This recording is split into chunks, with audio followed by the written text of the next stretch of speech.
Hey, you got me a little bit earlier tonight. It is a Monday night. I am the Solomonster. This is your Raw on Netflix review. June 30th, 2025. A little bit earlier tonight because Raw aired 2 hours earlier than normal on Netflix. They are, as we speak, taping SmackDown. That will air on July 4th, the first 2 hours SmackDown. That'll be for this Friday. So you may see spoilers abound on social media this week. Just be aware of that. So here we are. We are here for the final Raw review here for the month of June. This was the fallout from Night of Champions. They were in Riyadh this weekend, and the interference that we saw in the main event between John Cena and CM Punk, we saw a lot of people get involved in that main event. As it turned out, it led into the main event on the show tonight, which was Sami Zayn and Penta as tag team partners against Bron Breakker and Bronson Reed. So at least that made sense that we got a match out of what we saw on Saturday. And we also had some follow-up with CM Punk and Seth Rollins. CM Punk was screwed out of the WWE Championship by Seth Rollins. This is the feud that will never die here between these two men.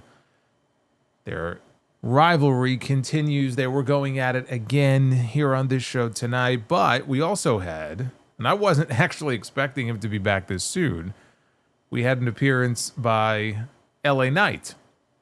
And actually, we now know a new match that has been made official for Saturday night's main event, which we will talk about.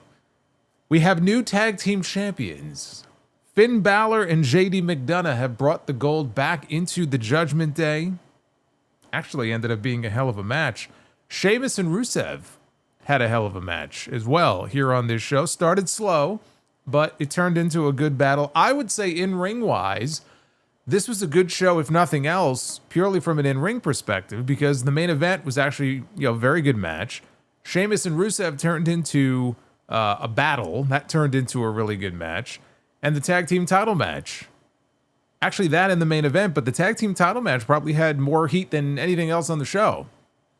This Pittsburgh crowd was big time into Finn Balor. I have not heard, it was a little weird because I've not heard Finn Balor get a babyface reaction like he was getting in Pittsburgh tonight. And there were some segments on the show where it was like pulling teeth to get a reaction out of these people, but not everything on the show. They were big into Finn Balor. So a newsworthy show in that regard, also because we had our first batch of Evolution announcements, which we needed because Evolution is coming up in less than 2 weeks. It's going to be a big wrestling weekend. We got a lot of wrestling the weekend of July 12 and July 13. So we now know some of the matches at Evolution. We now know what the Women's World Championship match is going to be. That likely will be your main event at Evolution. That was made official. We know that there will be a triple threat match for the women's tag team titles on that show. And we know that there will be a battle royal. And there are some stakes as well in that battle royal. So we're going to talk about all of that and also the return of El Grande Americano. Poor Chad Gable is going to be out for a while. He either had or is about to have shoulder surgery, but there he was tonight. El Grande. Is it the same person, though? That's the question. Looked a little bit different to me underneath the mask. So the in-ring is really what carried this show. This was not the most exciting episode of Raw. I don't want to say that it was mailed in. We've had more exciting episodes of the show. But the in-ring is really what carried the day for me. We'll talk about the entire thing. This is your WWE Raw review. As I mentioned, it is June 30th. I am the Solomonster. Thank you for hanging out with me one last time here live in the month of June. This is it. This is it.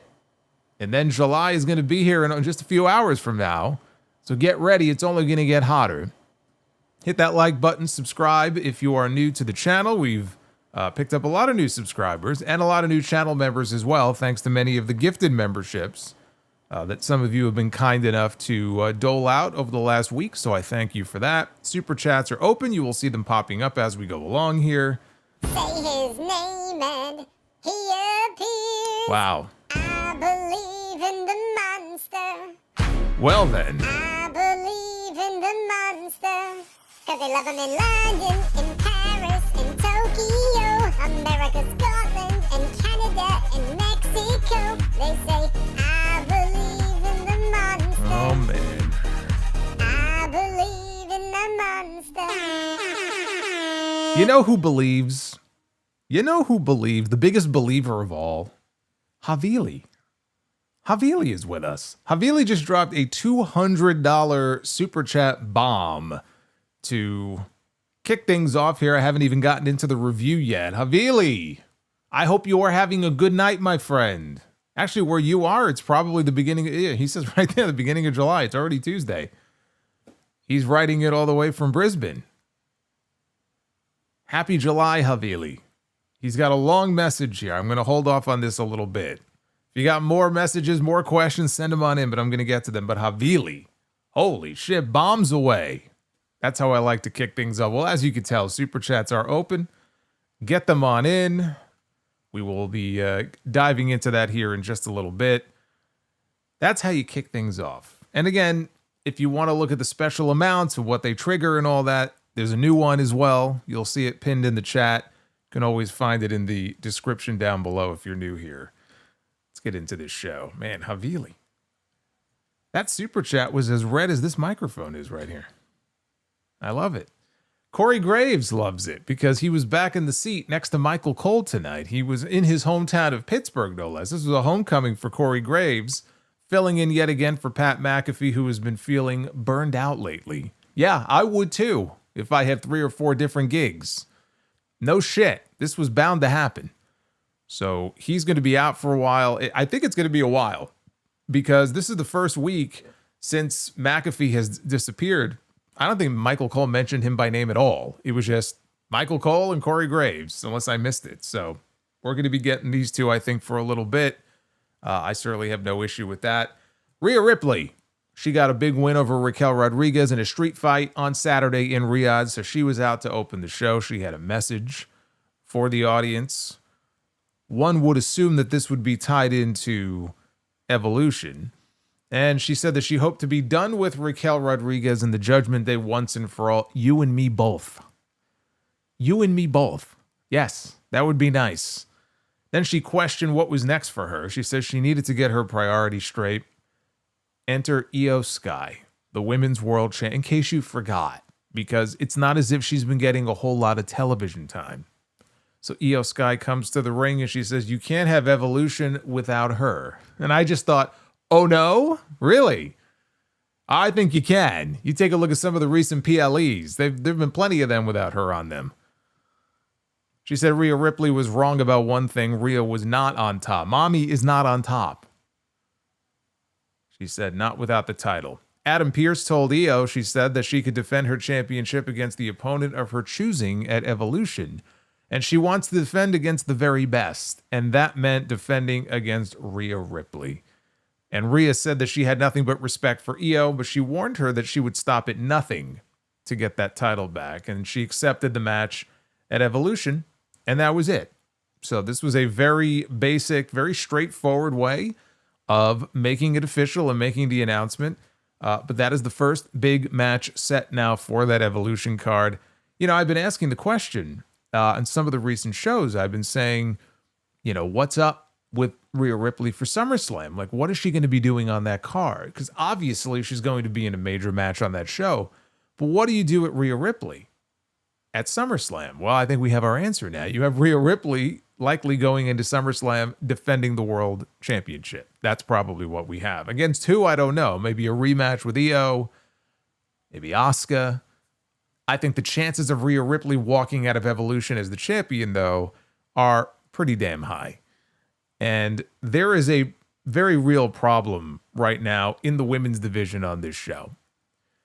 And it actually has nothing to do with the women themselves. It actually centers primarily around one person. And that person is Io Sky. Io Sky is the women's world champion. She has been now for several months. It has to be said, Io Sky has had an absolutely horrendous run as the women's world champion. That's not a reflection on the quality of her work. It's not a reflection on her at all, actually. Io is still one of the more popular stars on the roster. Io is awesome. Io is one of the best wrestlers in the entire company. I have absolutely nothing against Io Sky. Triple H has done a piss poor job with her, and it reminds me actually of the title run that Mariah May had in AEW. Mariah May had such a great story and build up to the match where she won the championship at Wembley, and then the actual period of time where she was the champion was terrible. It was awful. And yet it was still better than the run that Io Sky has had. It was better and it was more competitive, and she was actually more active than Io has been. So think about that. Okay, as awful as the Mariah May run as champion was until she got back in the ring with Toni Storm, it's still better than what Triple H has done with Io Sky over the last few months. Io has been champion for 4 months now. In those 4 months, she has defended her title twice. And the last time she defended her title was WrestleMania. Now, WrestleMania, the match of the weekend, was her match. Her match with Rhea and Bianca stole the show. That was the best match at WrestleMania this year. You can fight me on that. I don't think I'm going to have too many takers. I think most people would agree with that. And even still, that was the last time that we saw her defending a championship on a PLE. if you wanted to go back, and this is a larger reflection of the World Championship itself, you would have to go back all the way to Bad Blood in October to find another PLE where the women's world title was defended. I'm not talking about the Intercontinental title. I'm not talking about the United States Championship. We're talking about one of the world titles here. Forget WrestleMania for a second. You have to go all the way back to October. What are we doing here? I understand if it's not defended on every show, but certainly you've heard of switching off. You've heard of rotating. You've heard of skip one, skip one, do. Like, apparently that doesn't apply to the Women's World Championship. It's pathetic. It is absolutely pathetic. And, you know, Io has not even had a match since May 12th on Raw. That was a tag team match. And it's not like she's been hurt. So this is a problem with the title, but it's also a problem with the way that Io herself has been utilized. And if she goes into Evolution, right? She goes into Evolution and just loses to Rhea Ripley. I mean, it would almost just be the cherry on the shit sundae. For her run to end that way, after not even really being utilized, to just go in there and lose to Rhea. But as I sit here right now, it just feels to me like that's probably what we're going to see on that show in Atlanta. Probably going to see Rhea Ripley win the championship. I would love it if Io could at least take it to SummerSlam, because they teased in a backstage segment last week during commercial. They actually teased the possibility of Io against Asuka. Now, even if we don't get Io against Asuka one-on-one, maybe we end up with a triple threat. Maybe they could work Asuka into this in some way. I would love to see that. Asuka had her working shoes on Saturday, because she took 95% of that match with Jade. I mean, it was basically all Asuka virtually on Saturday. She did what she could. Asuka has looked good since she came back. I would like to see her back in the hunt as well. But I reflect back on this run, which feels like it's coming to an end very soon for Io Sky, and I just shake my head. I just shake my head that they have been unable to come up with a way to, even if she's not active in the ring, let's say she had a minor injury, to factor her into things in some way. She's been such a non-entity on the show. It's just sad. But again, I've heard and read nothing about her having an injury. She's been on the show in little backstage segments here and there, so it's not like she hasn't been at the buildings. She's there. But I don't see how anybody could look back and reflect back on this run so far and see, anything in it to praise or look back on and go, man, that's going to really be a memorable run that she had there. Even if she loses it, at least she had this incredible spate of matches. It's unfortunate, but the answer is no. It all really just goes back to the WrestleMania match. That WrestleMania match was excellent. And she'll have that match at least to hang her hat on. But it's just been really, really sad. The way that she has just been completely overlooked in all this. And now at least, Evolution, she has a big match on that show, but feels like that's probably coming to an end. Now backstage, Dominic Mysterio wished good luck to Finn Balor and JD McDonough ahead of their tag team title match tonight because they were challenging the New Day. After they left, Dom was confronted by AJ Styles. Now, they were supposed to wrestle at Night of Champions. It didn't happen. They claimed Dom has a rib injury. Again, I'm not sure I buy that, but the match didn't happen. And so Dom here produces a doctor's note, or what he claims is a doctor's note, which looked like a letter. And he presented it, proving that he is still not medically cleared. And in fact, he said that he's had a setback. So it's going to be a little bit, he says, before AJ can get his title match. So he wondered if AJ needed glasses before he read the note. And in fact, AJ did pull out his glasses. He had these black frame eyeglasses that he pulled out. It looked like Dr. AJ or Grandpa AJ. And he put the glasses on and read the note. And he said, yep, this note says that you're a punk ass. Styles warned Dom that he would do a lot worse to him once he got his hands on him. So we'll have to wait a little bit longer to get our championship match. The New Day against Finn Balor and JD McDonough for the World Tag Team titles. As bad as Io's title run has been, the New Day says, hi, Wow, you talk about a tag team championship run for the ages. Look at the New Day. Look at the competition that they have thrown their way since they won those titles at WrestleMania. This was only their second title defense since WrestleMania. And this was a weird one because, as I mentioned earlier, Finn Balor was super over with this crowd in Pittsburgh. The Judgment Day, they worked the match basically like baby faces. And so JD McDonough also was getting cheered, but not quite like Finn Balor. He was very much the crowd favorite here. And the match started with Kofi Kingston offering Balor a piece of bread. He offered him a piece of bread so that he could get some carbs in his body. This man thought he was in church. Balor shoved it away. New Day worked over McDonough through a commercial break. Balor made a hot tag, which got a nice pop. And he ran wild on the New Day. Balor hit a sling blade. He went for a drop kick. Kofi cut him off with a leaping double foot stomp. They tagged out. And McDonough hit Woods with an acai moonsault. Thankfully not on the side of the ring by the announcers. Woods, though, got his boots up as McDonough came down, because, again, this moonsault was in the ring. Every time I say acai moonsault, I think of the moonsault on the outside, but this one was thankfully far away from where Cole and Corey were. Balor made a blind tag. He went for a coup de grace on Woods, but Woods moved and Balor hit McDonough by accident. And Woods rolled up Balor only for a near fall. So that was a good near fall, actually, because you think, okay, that might be the finish, stirring up some more tension within the Judgment Day, but the match goes on. New Day hit Balor with their Midnight Hour finish, also for a close near fall. Each team took turns cheating behind the referee's back, which led to Woods hitting Balor with one of the tag title belts from behind. Balor kicked out yet again. Big cheer. McDonough got back in, hit Woods with an avalanche Spanish fly off the top. Kofi broke up the pin. Balor gave Kingston a sling blade on the floor outside the ring. McDonough hit Woods with a moonsault on the inside, and then Balor went up top and hit the coup de grace to win the tag team titles. This got a huge baby face. Like, if you don't watch this show week to week, you would watch this and you would think that these two guys were total baby faces. And so when they won, the crowd was very happy to see them win, or either that or they were just very happy to get a title change on this show. But anyway, they shot pyro off in the background when they went to the aisle. Dom joined them, and they all held up their titles. So now they have all the gold.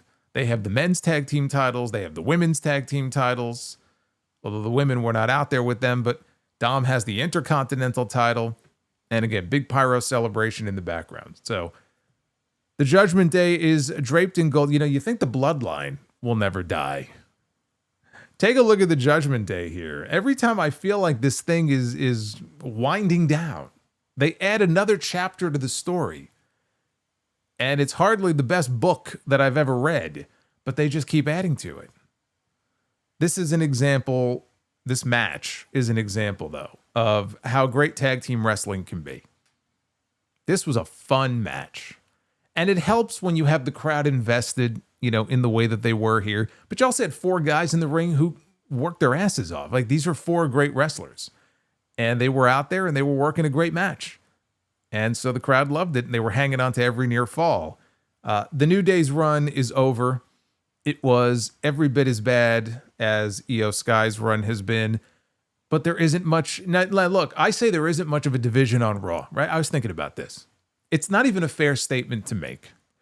If I sit here and I tell you, well, you know, it's not really much of a division, right? On SmackDown, I can name off the top of my head 4 or 5 teams on SmackDown, right? You got the Street Profits. You got Fraxium.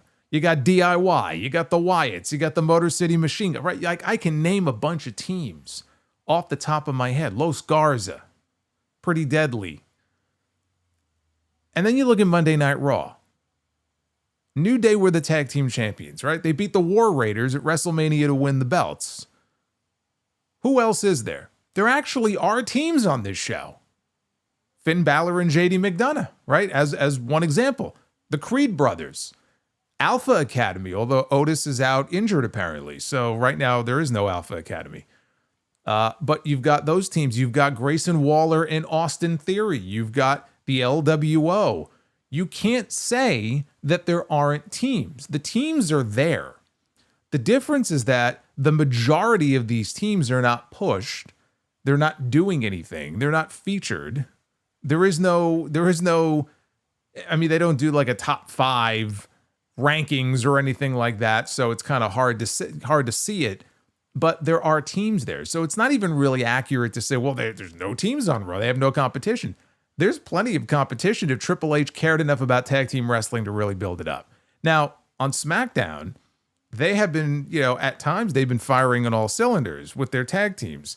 Now it's starting to feel like, okay, we're kind of running the same teams over and over again. It could use maybe another team thrown in there. But like, how do you have what we see on Friday and then you see what we have on Monday? And despite what we see on Friday, it still feels to me, in terms of tag team wrestling for the tag team titles, there's no real premium put on it by Triple H that really is all that different than what we got with Vince McMahon. And it's kind of sad. I like tag team wrestling. I think tag team wrestling, when it's done right, is a lot of fun. There are some people that don't think it sells. They don't think you can headline with it, that, it's all about the singles feuds. And I kind of understand that, but like, I love really good tag team wrestling when we get it. And I just don't feel that there's enough attention paid to it. And it's not all that different under Triple H than it was under Vince McMahon. And so that makes me a little sad. But when I see like Waller and Theory, like, come on. Like, there's nothing there. They don't do anything with them. Pete Dunne and Tyler Bate, I think one or both of them are injured. I don't know exactly what is going on with those two or why they vanished, because Tyler Bate came back. Remember, he came back, he had one match. We haven't seen them since. So that's another example of, I don't know what's going on with them. They would be a nice, little addition there to the division, but it's kind of a mess right now. The New Day, my God. What can I say? Imagine thinking back to the level of heat that those two men had 6 months ago, right? 6.5 months ago. And where we are now. And it's not, and I can't even say where we are now, where we were 2 months later.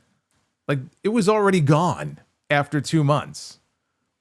Like, I understand if Big E was not cleared, so Big E couldn't come back and get his revenge, but there was something there that you could have capitalized on to really milk that heat that these two guys had, and they squandered it. They just let it go.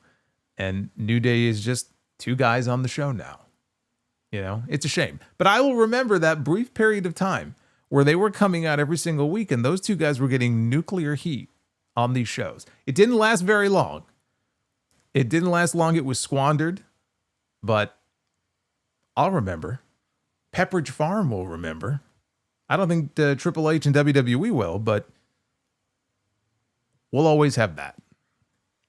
Now, Jackie Redmond was in the back, interviewing Bayley, asked if she was still focused on the Intercontinental Championship. Bayley said that she is, and she said that she would be the champion right now, had it not been for Lyra Valkyria. Because Lyra got involved in her business, she said. So Lyra showed up right on cue. She took offense to those comments. Valkyria said that it's personal between her and Becky Lynch. And Bayley talked about how things between her and Becky are also personal.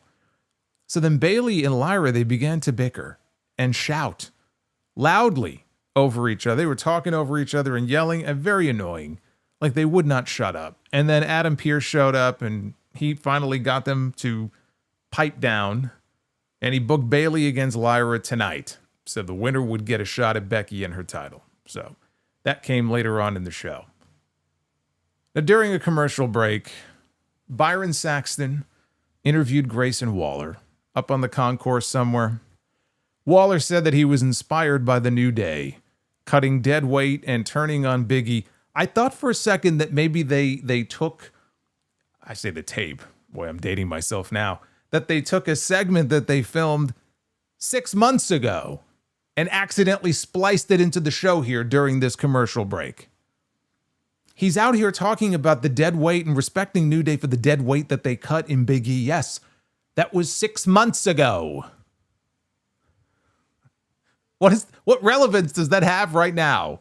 None. Said he thought he could learn something. I have no idea what the point of any of these segments are. Okay, I don't. I don't know what the point of any of these segments are that they do with Waller and Theory, or Theory without Waller, Waller without Theory. It is the very definition of time filler. It does not forward any kind of story. It does not help get anybody over. They are not interesting. They are a waste of everybody's time, including Grayson Waller's. Like, legitimately, it's like, okay, we got 2.5 minutes to pad before we come back from this commercial break. So let's have Jackie, or let's have Byron, interview Waller about the most inane bullshit that doesn't matter. Just kill time, and then we'll come back and we'll move on with the important parts of the show. Just irritates the shit out of me, and it irritates the shit out of me for him. What must he be thinking? If you're Grayson Waller and you show up to these shows every week, you're flying all around the fucking country, you show up, okay, what am I doing tonight on the show? Oh, well, first of all, you're not even really technically on the show, but you'll be during one of the break segments, and we're just going to have you talk about some random bullshit that happened 6 months ago. Oh, great. I mean, I guess the check is the same, right? I mean, it's not like his pay is any different, right? He's got his downside guarantee. He's got whatever he makes.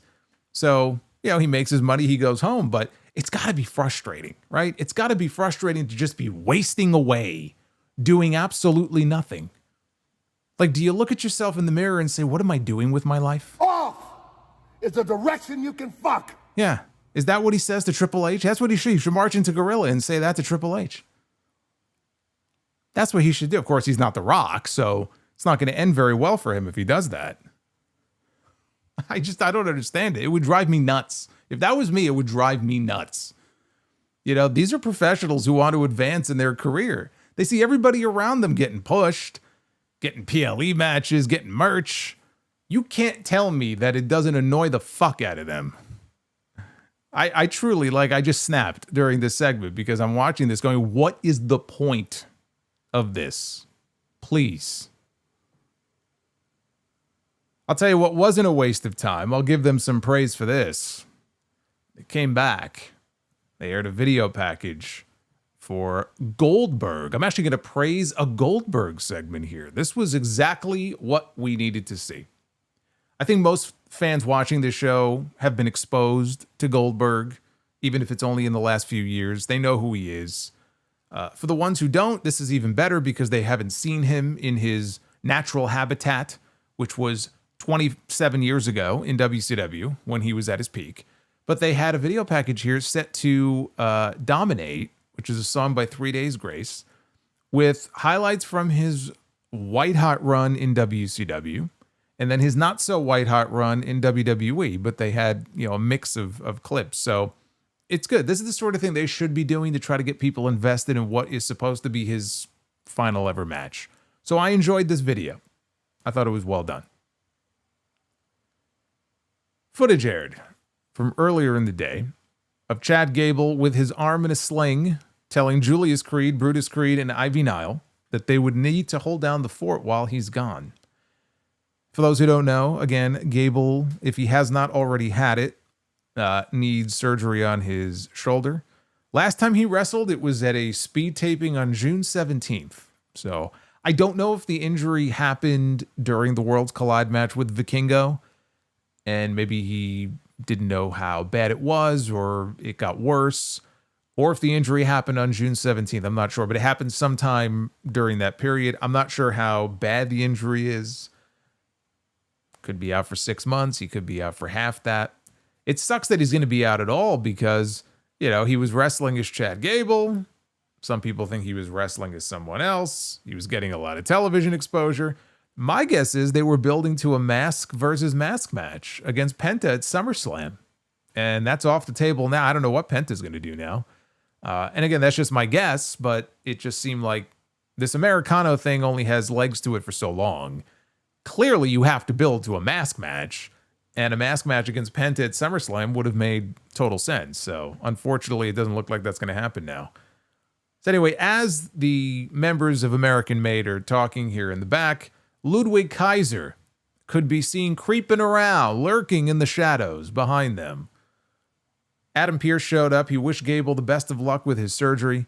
Gable said he's an Olympian, said that he makes his own luck. Pearce assumed that this would also mean the end of El Grande Americano for a while. Gable said Americano is the world's greatest luchador. He keeps a very busy schedule, but you never know. Elsewhere in the back, we had a very jubilant Finn Balor and JD McDonough approaching Adam Pearce and Nick Aldis, who were talking. Balor said he imagined that they were discussing what to do with the women's tag team titles. And he said Raquel Rodriguez has worked very hard to be the champion, and it would be very mean to strip her of the titles because of Liv Morgan's injury. So Balor suggested that they give her a new partner. Just let her pick somebody else to defend the titles with. And they said, well, do you have anybody in mind? And he said, well, as a matter of fact, Roxanne Perez, right? Who's been his new buddy over the last several weeks. So Pearce and Aldis, they said, just give us a second. And they huddled over the idea and they agreed. They said, okay, we will allow Roxanne Perez to step in for Liv Morgan and be one half of the women's tag team champions. However, there's a catch. Said that they wanted Rodriguez and Perez to prove themselves as a team, so they would have to defend the belt at Evolution in a triple threat match. And, well, actually, no, I guess it would be a fatal four-way, because he said that they're going to have to defend against a team from Raw, a team from SmackDown, and a team from NXT. So that would be a four-way. I don't know why I thought he said it was going to be a triple threat match. NXT is involved, so I guess it'll be a fatal four-way. So a team from each brand is who they're going to have to defend those titles against. And Balor and McDonough initially were caught off guard by this, but then they agreed and they said, that's fine. I will say, I am surprised that we are not getting the Bellas involved here. I'm not heartbroken. I'm not devastated by it, but it just felt like the destination here may have been putting the tag team titles on Nikki and Brie. Because they've talked for years about how, man, we want to hold those tag team titles, just one time. And we saw Nikki come back. Brie has said that she hasn't been contacted at all by WWE, if you believe her. I still wonder if, we were not actually going to get Liv Morgan against Nikki, but we were going to get Nikki and Brie wrestling Liv and Raquel. We'll never know now. But I am surprised, though, that they didn't go in that direction. Because, when you think about it, like, you could have had Raquel and Roxanne defending the titles against the Bella Twins at Evolution. You could even have the Bella Twins win the titles at Evolution, just so they can say that they were tag team champions one time. A few weeks later is SummerSlam. They turn right around and they lose the titles at SummerSlam. You could have them drop the belts to Charlotte and Alexa. Charlotte Flair, Alexa Bliss. I've been saying this for a month and a half now, right? They're going to be tag team champions. I do believe at some point, very soon. You could have done that. You could have had Charlotte and Alexa win the titles off Nikki and Brie. Charlotte and Alexa, though, in this four-way match that we're going to have at Evolution, they may well be the team from SmackDown. So they may end up winning the tag titles there for all we know. Because I was thinking, like, who are these teams going to be? On SmackDown, you have a few different options. You've got the Secret Hervis. You've got Meechin and B-Fab. It's like, okay, doesn't really get me excited, right? But Charlotte and Alexa, like, Charlotte's been telling Alexa, I don't want to be your friend. I don't need friends. And yeah, very standoffish. But is there enough time for them to come together and agree to be a team? Because Evolution is less than 2 weeks away. Charlotte has given no indication that she wants anything to do with Alexa Bliss. All it would take, though, is one backstage segment where Alexa approaches her and says, look, I know what you said. I know you don't need a friend, but the women's tag team titles are going to be defended at Evolution. And, I think that you and I should be in that match. We could represent SmackDown, bring tag team gold over to SmackDown. And then, boom, you've got yourself a tag team from SmackDown. To me, that would be more interesting than just sticking any of those other teams in there. So, like, I would envision this as Raquel and Roxanne, Charlotte and Alexa. From Raw, you could have Asuka and Kairi. Right? I mean, I know Natty and Maxine, we haven't really seen them in action. They have put together their own team. I think they're calling themselves the Dungeon Dolls. They haven't really been doing anything. I would think Asuka and Kairi would make sense. As far as NXT, I don't know. I mean, NXT, I know Lash Legends and Jakara Jackson are no more because Jakara Jackson is no longer there. You could do Fatal Influence. You could do Sol Ruka and Zarya. You could do that. Make them a team. They could represent NXT. Sheamus and Rusev. One-on-one. Both victims of the Def Rebel curse, by the way. It really hit me watching Rusev come out. His music now is just so inferior to his old theme. Sheamus's music, I mean, don't even get me started. We've talked about this before. It's so fucking terrible. It's just so awful. God. You would think someone with that level of tenure that he has had in this company, like, he would at least have some say in his music. How is it possible that his music is so bad? It's just so bad. Anyway, from the time Rusev made his entrance to the time this match began, 10 minutes had gone by. They sent this guy out to the ring to stand there through commercial breaks and videos. So finally, the bell rings. This was their first singles match since 2014. They clobber. Oh, it's Havili again. Look at this with some wooings. Hey, Havili, thank you. Yeah, I saw Ric Flair posted online that he's having some kind of surgery. He left it very vague, but he posted a very graphic photo of his midsection all stapled up. So I have no idea what the surgery... I know he's been dealing with skin cancer, but I have no idea if it has to do with skin cancer or the photo he posted, which is, again, very, very graphic. But I wish him well.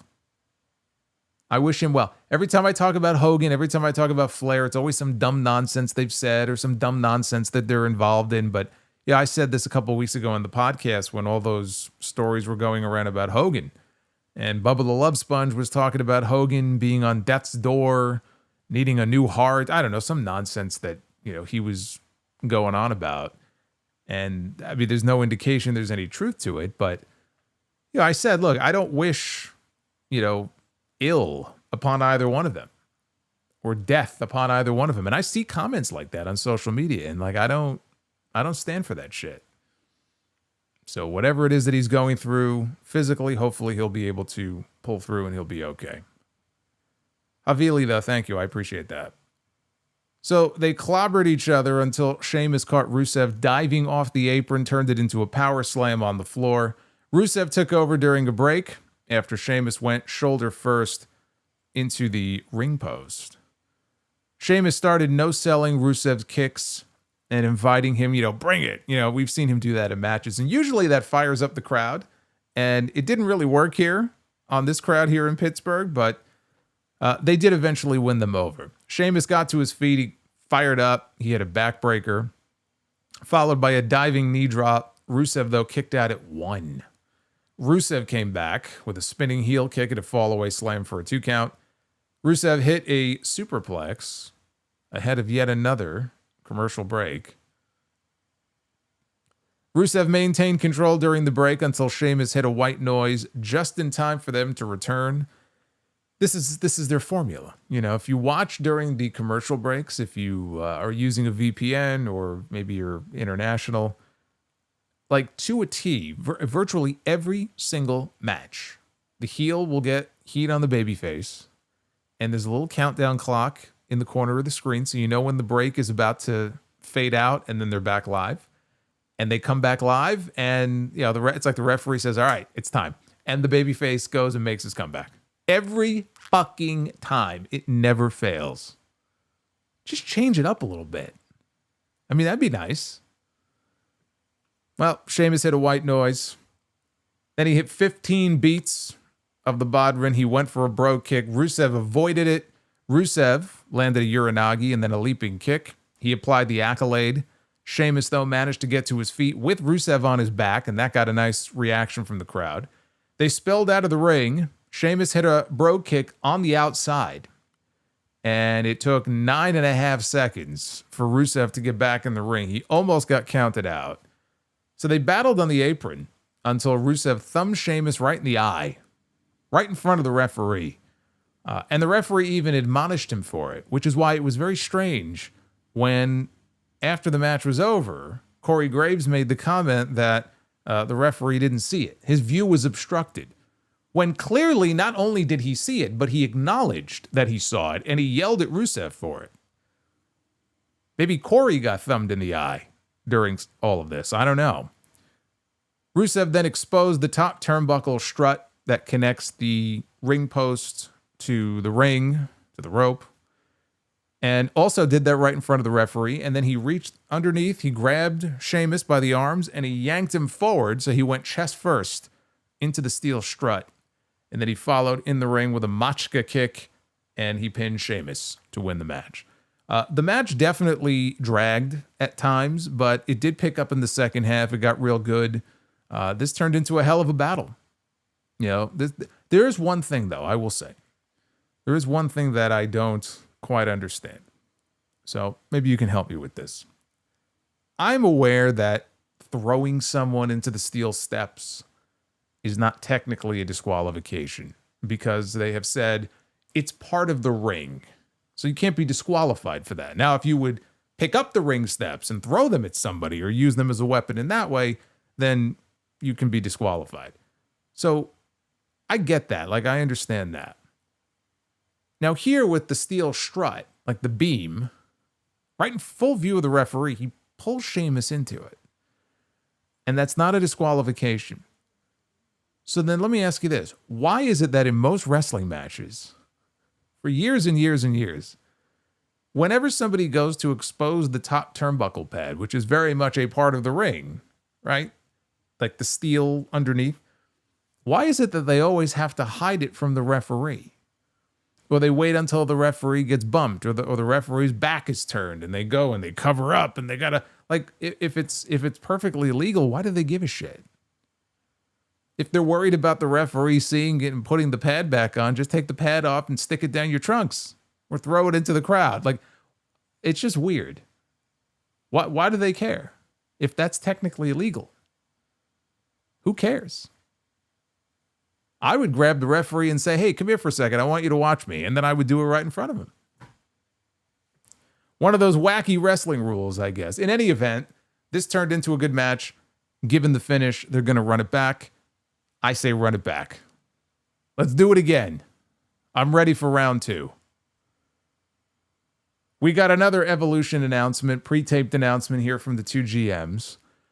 They announced a battle royal with the winner going on to a championship match at Clash in Paris on August 31st. So I guess there you go. That's how they're going to get some of these legends into this match. Trish Stratus, I'm sure, will be in there. Remember, she is in her 25th year. This is still her 25-year anniversary this year. All year is her 25th anniversary. So I would expect her to be in there and probably throw Nikki Bella in there since apparently she has no match now.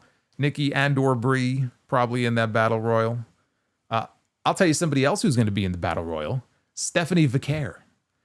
She was not on the actual show tonight, but she was there during one of the commercial breaks. She was interviewed up on the concourse by Byron Saxton, and he was asking her about the battle royal, and she talked about, you know, how important it is. So she's going to be in it. They're sticking her in a battle royal. I wish there was something better for her to do on that show, but at least there's a future world championship match on the line. Like, there is something tangible at stake, something kind of important.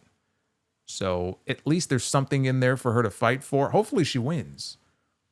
And then she can challenge whoever the champion is in Paris. How about a Rhea Ripley, Stephanie Vicaire match at Clash in Paris? I mean, I know that could be a WrestleMania match one day, but I'd love to see it.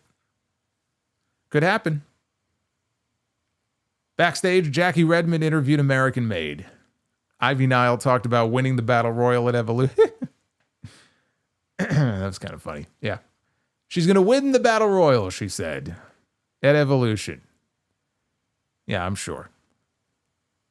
So, all of a sudden, as she's speaking, who shows up but El Grande Americano? And he looks a little bit different. He looks a little bit leaner, a little taller. And Brutus Creed is just, I mean, all the members of American Made and Jackie, they're all blown away by this. And Brutus went to go make a comment, and Ivy stopped him and said, don't say anything. But yeah, he walked off after that, and it was very clearly Ludwig Kaiser. So now we have a German luchador. This is going to be Ludwig Kaiser's new gimmick now, at least until Chad Gable gets back. He is now playing the role of El Grande Americano.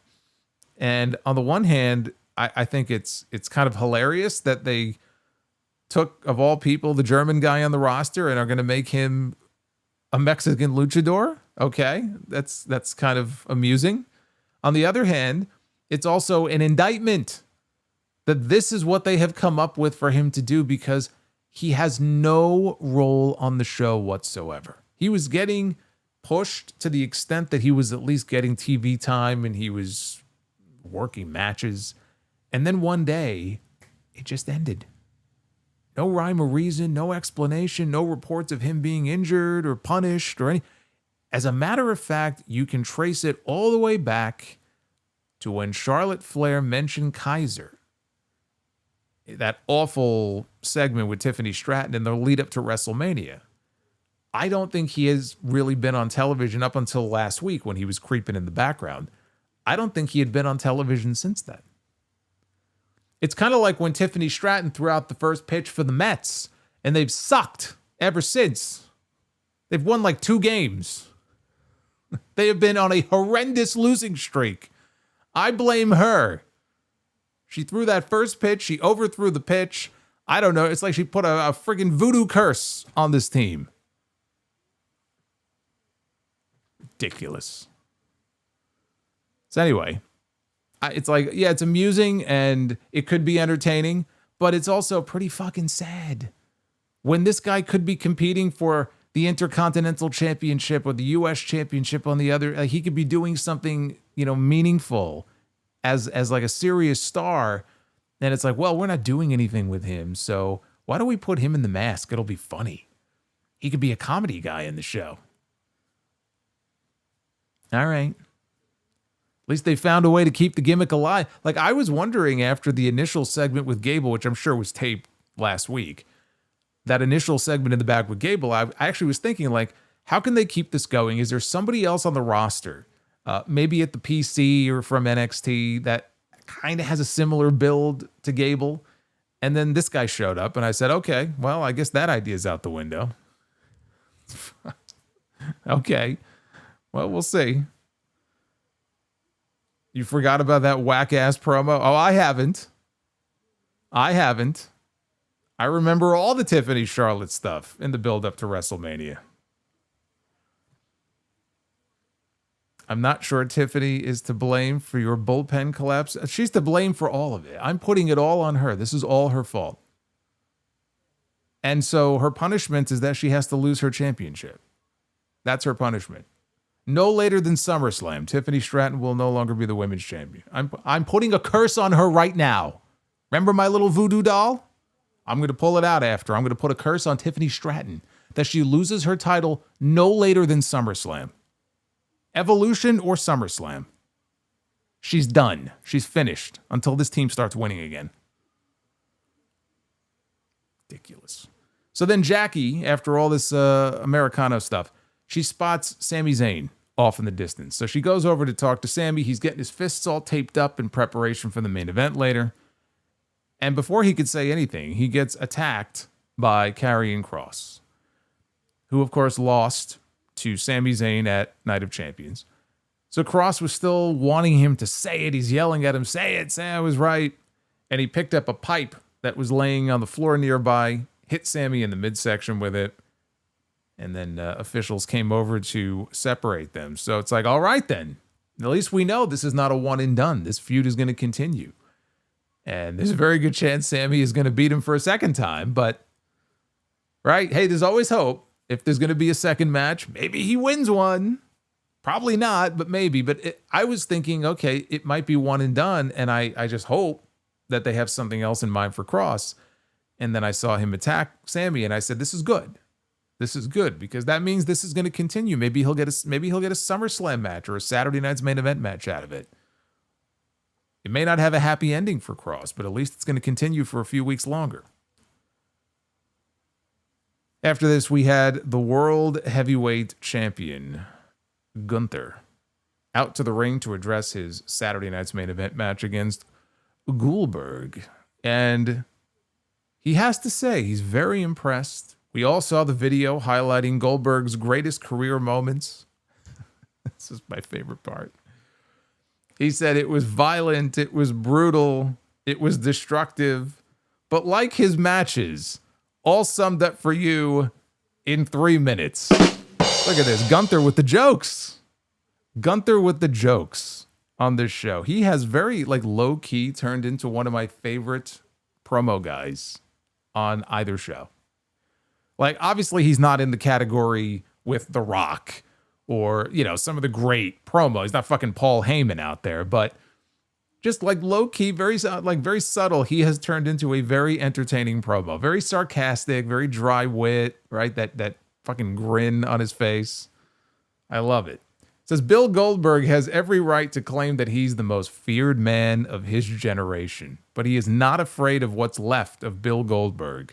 He's a 58-year-old man who wants to ride out his career on his coattails. One last hurrah at his expense. Says that is definitely not going to happen. He knows Goldberg is not capable of winning the world title from him, and he knows that he's very capable of beating Goldberg in under 3 minutes. But beating him in under 3 minutes is not his goal. His goal is to take his time and blow him up, outclass him, and embarrass him in front of everybody that is near and dear to him. So we heard Goldberg say that he doesn't like bullies. So Bill, too bad you bumped into the biggest bully around here. At Saturday Night's Main Event, I'm going to bully you. I'm going to push you around and treat you like a piece of crap. And there's nothing you can do about it. And for anybody wondering if Goldberg still has it, he's going to expose that he never had it. And it'll be on Gunther to ask the question, who's next? And at that point, we heard Burn It Down, outwalk Mr. Money in the Bank, Seth Rollins. Definitely not one of my favorite promos on this show. He walked out with his Oracle, Paul Heyman. They have a brand new Money in the Bank briefcase, by the way. They've given it a makeover. It is now black and gold. It looks much better. Black and gold. My favorite era of NXT. Gunther made fun of Rollins for traveling so far, all the way to Saudi Arabia, to accomplish nothing. And Rollins laughed and said that we didn't go to Night of Champions to cash in Money in the Bank on John Cena. Said, for the last 2 years, I have said that if there is breath in my lungs, CM Punk will not be a world champion in this company. And they flew all the way across the world to stand on that business. But when they won the Money in the Bank contract, he told the world that it was going to be an all-out assault on both world titles. So let me repeat, congratulations, champ. And he looked down at the title around Gunther's waist. Then we heard Cult of Personality. Out came CM Punk. He ran down to the ring. Gunther backed into the corner just to take it all in and watch as Punk and Rollins started slugging it out. He knocked Seth down. Rollins retreated into the crowd. Punk stood on the ropes and watched him and called him a coward. And then Punk climbed down and he went to go leave the ring. And in doing so, because Gunther had moved to the middle of the ring, he walked right past Gunther, but Gunther grabbed him by the arm to kind of spin him around. And Punk shoved him down to the mat. And then he looked down at Gunther and he told him to stay out of his business. Now, Rollins was amused by all this because he's watching from the stands. And all of a sudden, you can see behind him, and he is completely oblivious to this and unaware of this, is LA Knight. LA Knight is eating some popcorn. So when Rollins turns around, he throws the popcorn in his face. And they start fighting, and Rollins is trying to get away. So they fought over into the concourse area outside where all the concessions are. And conveniently, both sides blocked off. You see rows of fans, but it's blocked off so they can fight. And Rollins grabbed a drink from one of the concessions. I don't know if it was a beer or if it was a soda, whatever it was. He threw it in Knight's face, and then he ran away. And they did announce later in the show, they made it official that a week from Saturday night's main event, yes, it's coming up pretty quick, it will be LA Knight one-on-one against Seth Rollins.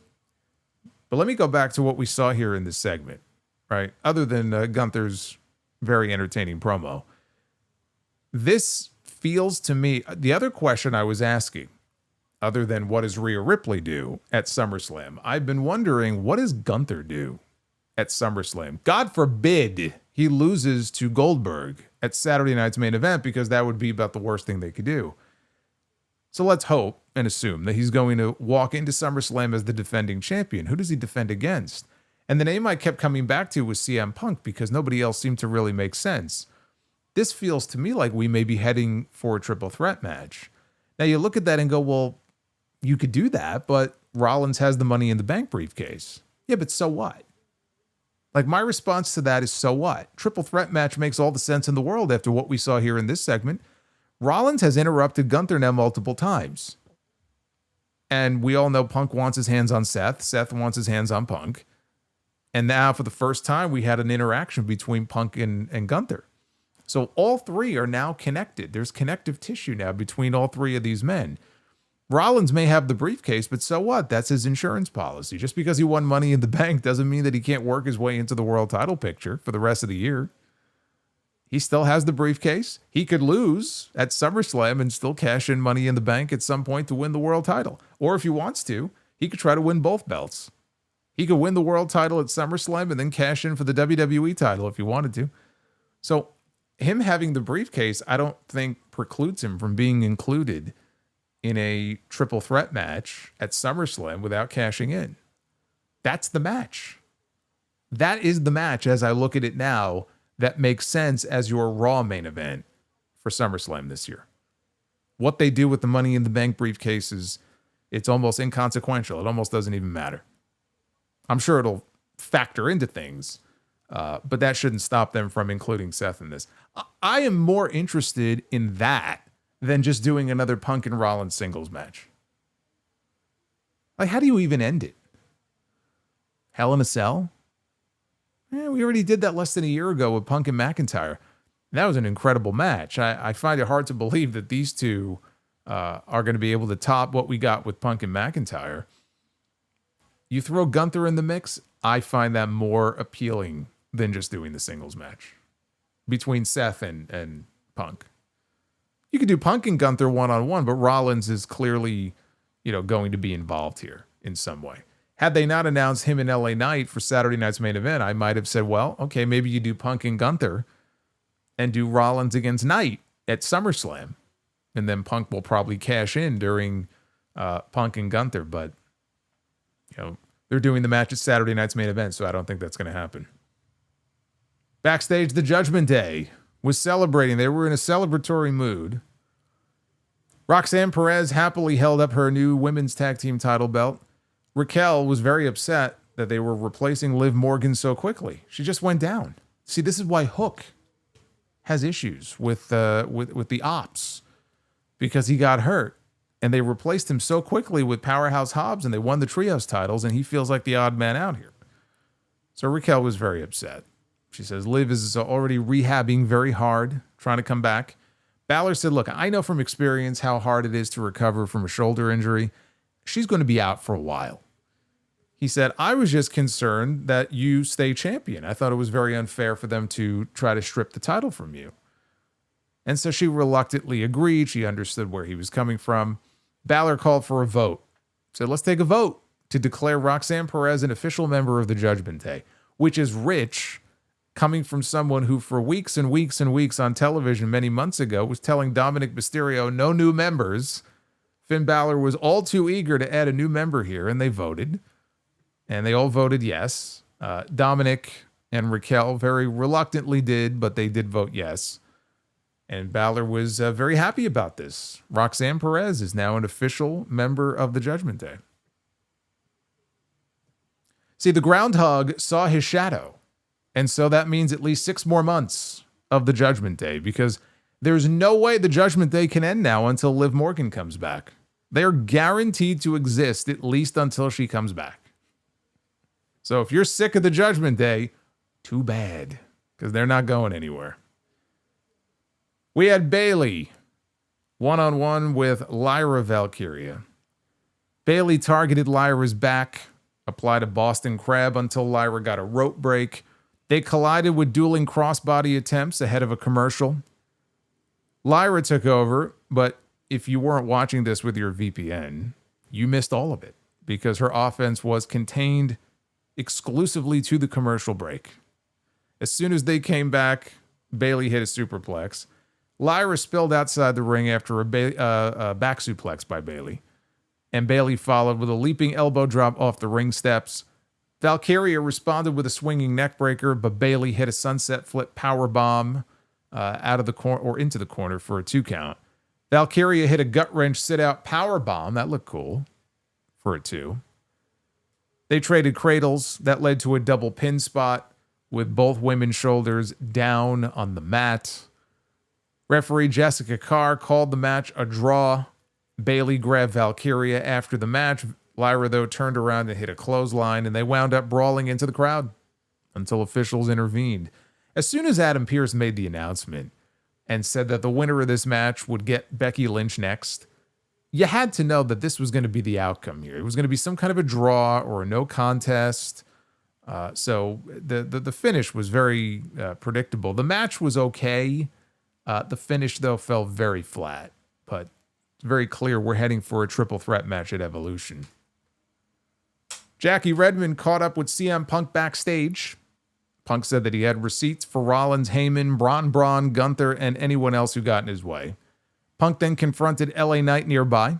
He told Knight that Rollins belonged to him and to get to the back of the line. And Knight said that Punk could have him 6 out of the 7 days of the week, but it's Saturday night's main event. Rollins is his. He is the line, he says. And then he yells, "Yeah!" right in Punk's face, and he walked off. And the main event, Sami Zayn and Penta against Bron Breakker and Bronson Reed. Penta checked in with Sami in the back before the match to make sure that he was still okay to wrestle. Zayn, who had his ribs all taped up, indicated that he was ready to go. Hell of a medical staff they have there. But off he went, out to the ring. So they entered first. Then backstage at the gorilla position, Paul Heyman was on the phone with Seth Rollins. And Bronson Reed asked him, "Where's the visionary?" Which is a totally normal thing that a normal human being would say in the course of a conversation. Where's the visionary? I don't know. Why don't you ask the Oracle?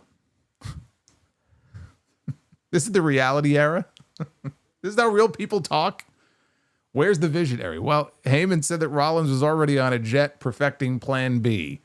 And when Reed wanted to know what Plan B was, before Heyman could answer, Bron Breakker walked in, said the plan is for him to smash whoever got in their way.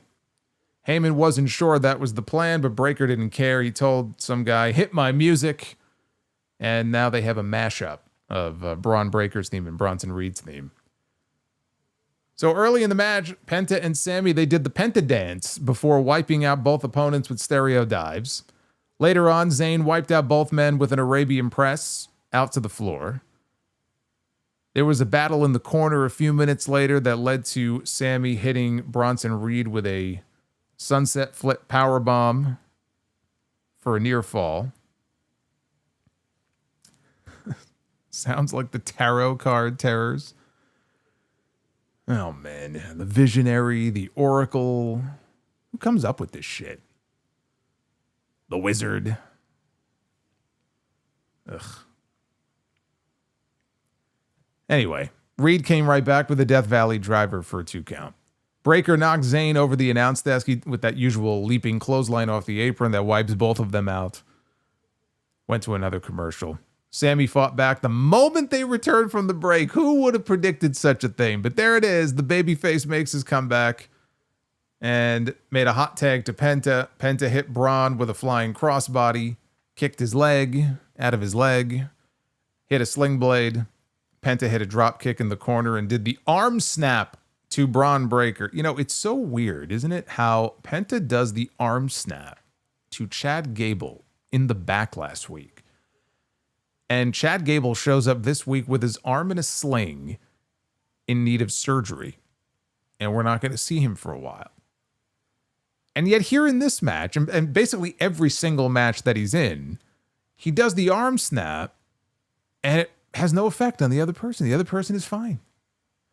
In fact, not only was the other person fine here, immediately following the arm snap, Braun Breaker got this man up with a military press that got turned into a DDT by Penta, but he got him up in a military press after the arm snap.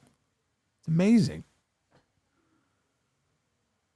So anyway, after the DDT, Paul Heyman sees that things are not going their way. So he distracts the referee. That allowed Bronson Reed to knock Penta down because he was up on the top rope. Breaker then followed with a Frankensteiner, and Reed followed with a sit-out powerbomb. Sami, though, broke up the cover. Penta avoided a tsunami splash, and then he tagged in Sami Zayn, who hit Bron with an exploder into the corner. Zayn went for a haluva kick. Bron, though, clotheslined him instead. Breaker went for a spear. Sami booted him in the face, though, as he came off the ropes. Zayn tried a vertical suplex on Bronson Reed, which seems like a very stupid thing for someone with bad ribs to do. His ribs are all taped up. I know what I'll do. I'll try to suplex the 300-pound man. And that wasn't working out too well for him. Penta, though, attacked Reed from the apron. He gave him a hangman, basically, across the top rope. And then Zayn managed to lift up Reed, and he delivered a suplex, and he got a big reaction. There he is. Look how happy he is. Sami Zayn popping up on screen. Look at that. That's the look he had on his face after he suplexed this 300-pound man. Actually, I mentioned this the other day. He's trimmed down. You know, Bronson Reed, he's slimmed down a little bit. Yeah. He's a cool 294 now. So anyway, big pop for that spot. But it didn't matter because Braun Breaker, the legal man, followed that with a spear, and then he pinned Sami to win the match. So it didn't matter in the end. After the match, Penta went to go check on Sami, so Braun speared him as well. Reed went up for a tsunami, but the Yeet Man's music hit. I forgot all about this guy. I forgot all about this man. But he got a huge reaction, and he walked out, and he had a steel chair in his hand, and he hit Braun Breaker with the chair in the aisle. He used the chair as a weapon on Bronson Reed in the ring, including chucking it at his face.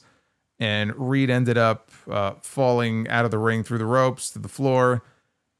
And Jay stood tall to close out the show with Sami Zayn and with Penta. And they kind of gave you the impression that maybe we were going to get a 6-man tag soon, but I don't know if that's the case or not. In ring, there was some good stuff on this show. That really is what carried this show. They moved certain stories along. It was not a very interesting show to me. It was kind of dull in parts. But the main event, the tag team title change, which was really fun and the best thing on the entire show, and the Rusev Sheamus match, what that turned into, that really was the highlight of the show. Those 3 matches were the highlight for me. We got some Evolution announcements, but we had to because, again, the show is less than 2 weeks away. It's all built around the women. You got to let people know what's going on here. Rhea Ripley and Io Sky, that should close the show. That should be the main event of the show. It sure feels like that belt's going back to Rhea. Maybe not, right? Maybe something happens that carries over and bleeds over into SummerSlam, but we got those announcements. And again, as I speak, they are taping SmackDown, which is why Raw aired 2 hours earlier tonight. So beware of spoilers. SmackDown is also 2 hours this Friday. I'm going to check and see if it's actually airing earlier on Netflix in other countries. I'll probably stream in my normal time, since I'll be streaming an hour earlier anyway, since it's 2 hours. But maybe I could watch it earlier in the day. I don't know. Maybe it's airing in its normal time. I don't know. I'll have to check and see. Let's take a look at the Twitter poll. Why don't we check that? What did you think of Raw? Coming off Night of Champions. 71% thumbs up and 29% thumbs down for tonight's show. The final Raw for the month of June as we blow into July now.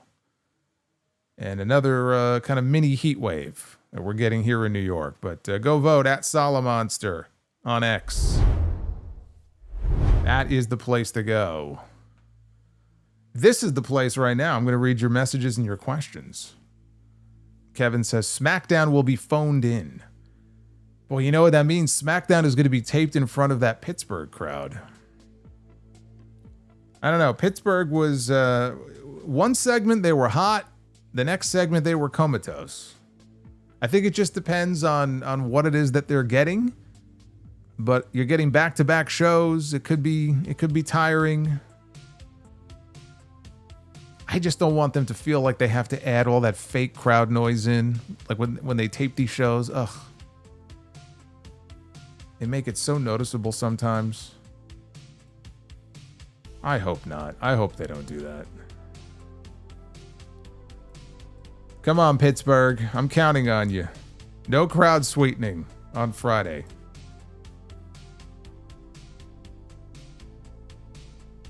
All right, let's take a look here at who we are going to start out with. It is going to be the real CS.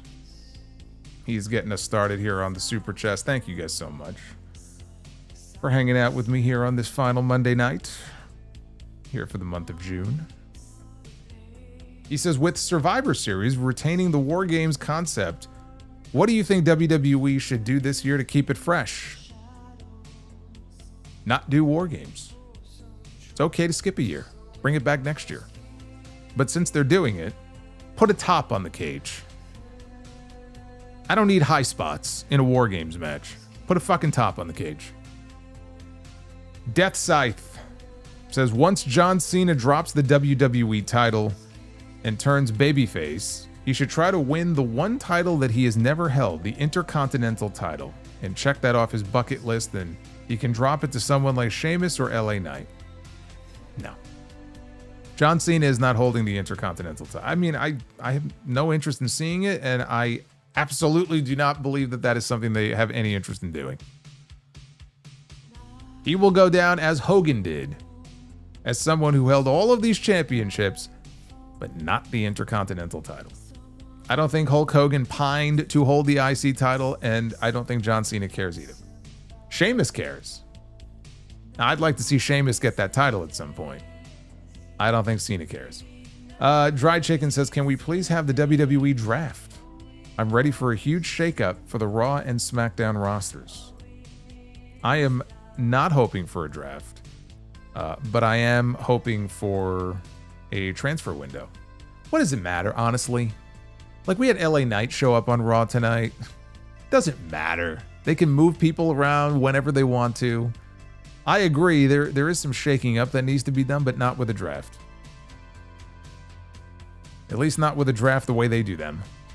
Daniel Carlisto, could you explain to me why it would be a bad idea to have a three-man booth with Corey, Pat, and Cole?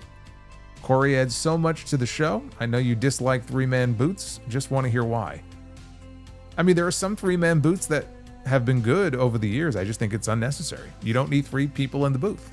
You can do it. But I don't think Graves and McAfee are that different enough that we need both of them on commentary at the same time. Like when WCW had a three-man booth, I'm thinking back to the Nitro days, right? If you go back to those days, you had Tony Schiavone, and they had different teams. So it could be Larry Zbyszko, it could be, different people. But let's say you had Schiavone, you had Bobby Heenan, and you had Mike Tenay. Schiavone was the play-by-play guy. He was like the host. Bobby Heenan, who did sometimes go back and forth between heel and babyface in WCW, especially during the NWO stuff. But, he would have some comedic relief or he would play the heel role. Tenay was there specifically because of his knowledge of Lucha Libre. That's why they brought him in, when they started using the Cruiserweight. So they all had a very distinct role to play on the announce team. And that made sense. Vince McMahon, Jerry Lawler, and Jim Ross. Similar thing. Vince McMahon and JR, they overlapped. Not necessary per se to have them both on there, but like Vince was the straight man. JR was the guy who would share more kind of details about people's backgrounds, and Lawler was there for comic relief and to be the heel and to, yell puppies, and that was his role. Tell me why we need to see Michael Cole, Pat McAfee, and Corey Graves on commentary. Does that really sound like a necessary trio? Are they really that different? I don't think so. But they got 3 guys in NXT, right? They have Vic Joseph, they have Corey Graves, and they have Booker T. Would I do that? Probably not. But we got to put Corey somewhere because Corey got taken off, the main roster. So he's too good to not be doing, something on these shows. So I get it. They had to put him somewhere. As a general rule, I don't think that these 3-man boots are necessary, but sometimes they make sense. In this case, I just don't see the point in doing it. I don't think it's needed. Zachary says, when WCW brought Mark Madden in, that was bad. Well, Mark Madden was just terrible. TNA is bringing back Mark Madden for a show. I don't know why. I certainly won't be watching it. Dry Chicken says, the New Day heel turn on Raw has been a bust. It's time for a change of scenery. Send them to TNA, AAA, or Pro Wrestling Noah. The New Day in TNA would be kind of interesting when you consider some of the teams there, including the Hardys. New Days against the Hardys. Did I say New Days? New Day. New Day. New Day against Hardys at Slammiversary. Oh, that reminds me. There has been a change. There has been an update to the Slammiversary main event. It is no longer Joe Hendry against Trick Williams for the TNA World Heavyweight Championship. Shockingly, I know, it is now a triple threat match with Mike Santana against Joe Hendry against Trick Williams. So Santino Marella made that official on Twitter earlier, for those of you who may have missed it. Dried Chicken says, let me tell you how Seth Rollins can get more heat, brother. He breaks into CM Punk's house, steals Larry for ransom, and burns it down. Says, Rhea Ripley defeats Io Sky via DQ due to Asuka's interference, and it sets up a triple threat at SummerSlam. Why would Asuka get involved? Why would Asuka interfere? I don't... I need a reason. Death Scythe. Shame we never got a feud between Rick Rude and Randy Savage. Yeah, that would have been awesome. I can imagine Miss Elizabeth's face on Rude's tights. Oh, that would have sent Savage over the edge. Are you kidding me? He would have been he would have lost his mind. Says the time would have been Royal Rumble 89. Savage could have still been in the Rumble, and Rude Warrior could have had their pose down on the second main event show. I think I want to say maybe they had some house show matches. But yeah, I think that would have been great. It's too bad we never got it.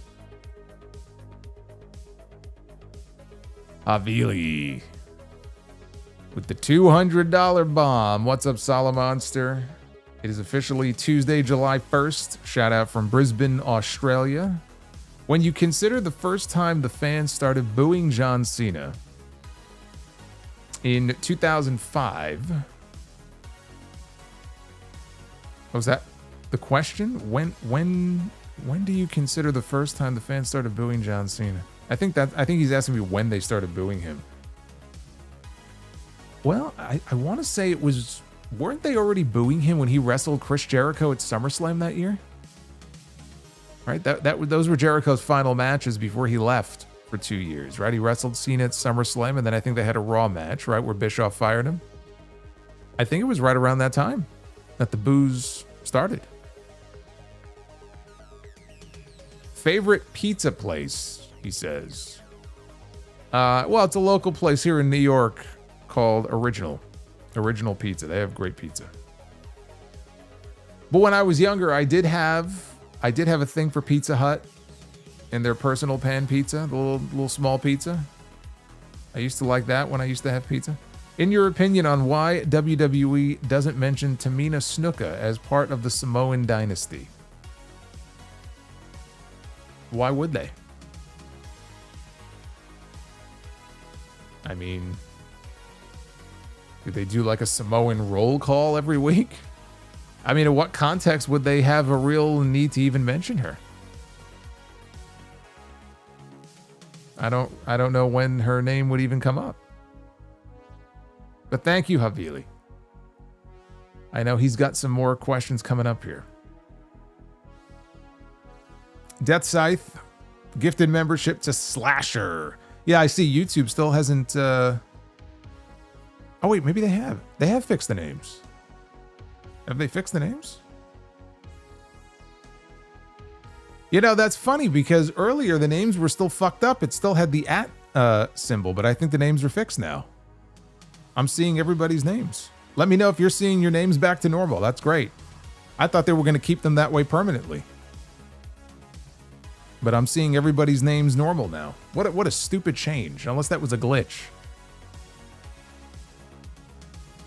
Uffman Entertainment. I know in the list, in the super chat list, it's not fixed, but in the actual live chat, it looks like it's fixed.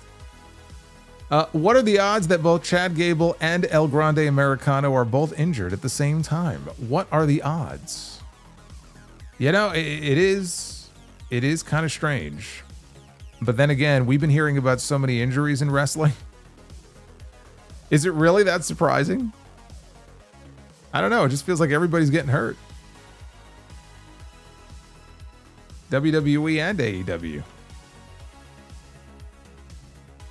Alexander, Soraya's run with the belt was horrible compared to Mariah May's AEW title run. Yeah, that was atrocious too. I can't remember a single thing that she did. They literally just, I mean, they gave her the belt because it was Wembley. That's the only reason she got the belt. I can't remember a single thing she did during her run. Dried Chicken says Triple H is playing too safe when it comes to booking Io Sky. No, he's not playing at all. There's playing it safe, and then there's not even playing the game. Which is funny because his nickname is The Game. They haven't been doing anything with Io. So I disagree with that statement. Alexander, Finn Balor shall now be christened Win Balor. Well, this week he was. Yes, this week he was Win Balor.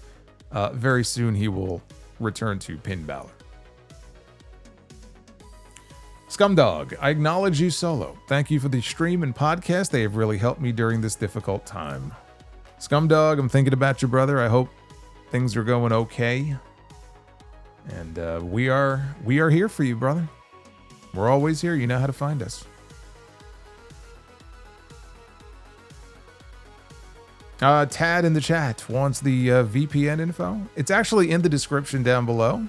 The actual link should be in there, but it's expressvpn.com/Solomonster.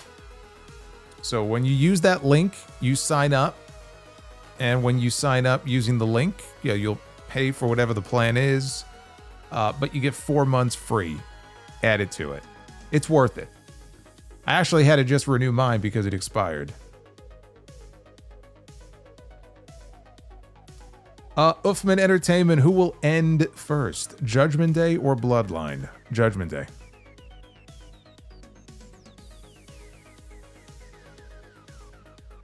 Jeremy Rose with the 22. To say Triple H doesn't care about tag team wrestling is unfair, in my opinion. He had a tag team main event at WrestleMania. SmackDown has a decent tag division. Even during Triple H's NXT days, the tag division was fire. Comparing his commitment to Vince is wrong. That's not the case on Raw. Why is it such shit on Raw? And SmackDown at least has had such signs of life over the last several months in a way that Raw hasn't. Like, explain that to me. Yeah, we had a tag team main event at WrestleMania, but again, it was a tag team main event. True, absolutely. But it was built around the larger Bloodline story because that's the story that made sense. Because the Usos had the belt for 600 something days. right? Sami and Kevin Owens had their issues, but Roman in the bloodline, and it was all part of the overall bloodline story. But sure. He did a tag match at WrestleMania 2 years ago now. Wow, jeez, my God, where does the time go? Yeah, I'm sorry. I don't see Triple H as some big tag team guy. Whatever he did in the black and gold days, I'm not even considering that. I'm looking at his run in the position he's in on the main roster. It may not be as bad as Vince. Vince did not put a premium on tag team wrestling. I don't feel Triple H does either. To say that he does a little bit better than Vince, I'll give that to you. But again, I'm not going to say that as if it's some great praise for his booking of the tag team division. That I can say. Havili. I meant why WWE doesn't mention Tamina as a member of the Samoan dynasty anymore. Yes, I know she is Fijian, but related by marriage. Well, I answered that before. When was the first time the fans started booing John Cena? P.S. I got a TNT shirt. Oh, that's awesome. Yeah, a bunch of people picked up that Tuesday Night Titan shirt. It's a great design. As far as when they started booing Cena, again, I mentioned that before. I think it was right around SummerSlam in 2005. That's the first time I can remember them really doing the whole John Cena sucks, kind of let's go Cena sucks type chants. Dry Chicken says, you know what? It needs to be said, but WWE is scared to get heat. They really are scared to get heat. Where is the imagination? Well, you don't need a lot of imagination when you can just sort of, do the bare minimum, and you're still selling out buildings and selling merch and getting those big sponsorship deals, and until that changes, there's no real incentive to think too much outside the box. So this is what we get. Prince Vegeta says, I know everyone is saying how one day Braun Breaker is going to be main eventing 20 WrestleManias, but to be honest, I'm not feeling it. Barely any character and not a good promo. Well, it's a little hard to tell when he's, part of a faction where his primary role is to stand in the background as an enforcer and not really speak and just bark and go woof. Eventually there will be a break. Breaker will break free from Seth Rollins and his crew. I think he's in the Batista spot. And I think we'll get to see more of his personality at that point. He is going to be very limited right now in how much talking they allow him to do because he's with Heyman. I think this will be good for him in the end. But yeah, in the role he's in right now, he's not really going to be able to show off too much of his personality because that's not the role they have him in. He's the enforcer. He's the ass kicker. He's the silent ass kicker. He did a little bit of talking tonight, though, in the back before the main event. Alexander, call me crazy, but if Maxine is still training, I think she might be an okay heel. She finally snaps because no one takes her seriously. Do the tag thing with Natty. It's probably the best thing for her right now. Focus on that. I wouldn't be turning her heel. Homo Sapien says, why are vampires so easy to fool? Because they are suckers.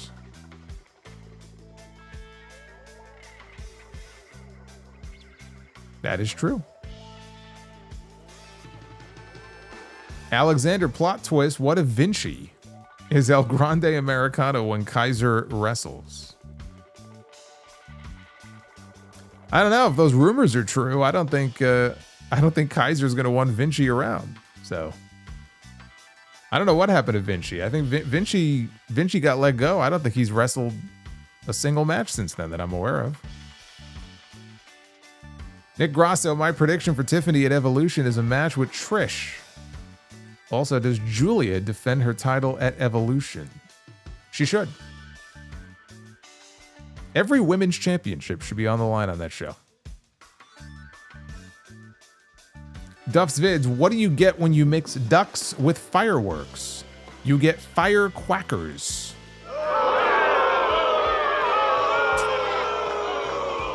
That's brutal.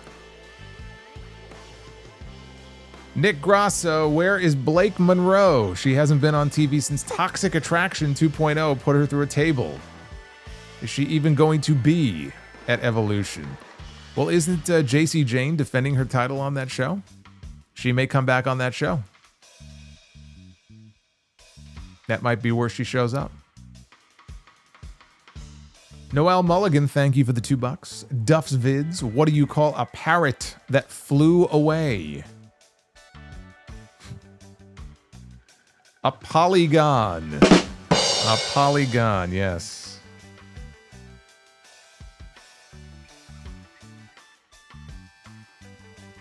Terrible Dried Chicken. Asuka causes a DQ during Rhea and Io so she can be the one to take Io's world title belt. Well, who cares? I mean, she could get the winner of the match regardless of who wins. What does it matter if it's Io or Rhea? I don't see her just randomly interfering in the match. I just think that would be dumb. Bobby means, what is your favorite fall brawl of all time? I don't have a favorite fall brawl of all time. That was not one of my favorite events. So I can't say that one really stands out to me. I mean, I know... I know of the NWO ones that they did in like 97 and 98. I don't remember them being anything really great. I don't think I have one. Joseph Brooks, cherish, keep, borrow, sell on the fantasy WCW versus WWE matches that we should have gotten.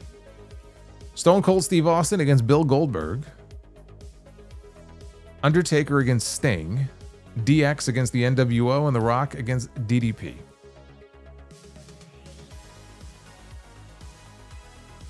DX against the NWO. Undertaker and Sting. Actually, you know what? I would cherish Undertaker and Sting. Keep NWO against DX. I would borrow Rock and DDP, and I would sell on Austin and Goldberg. Too similar. Arabian Night 2000, Triple H ruined two great heel turns. Cena and New Day. It's a crime with how he's booked New Day. What a wasted opportunity. I would be pissed if I were them too. I can't imagine they're terribly thrilled. I don't know if they're pissed, but I don't see how they could be totally happy with how things have gone.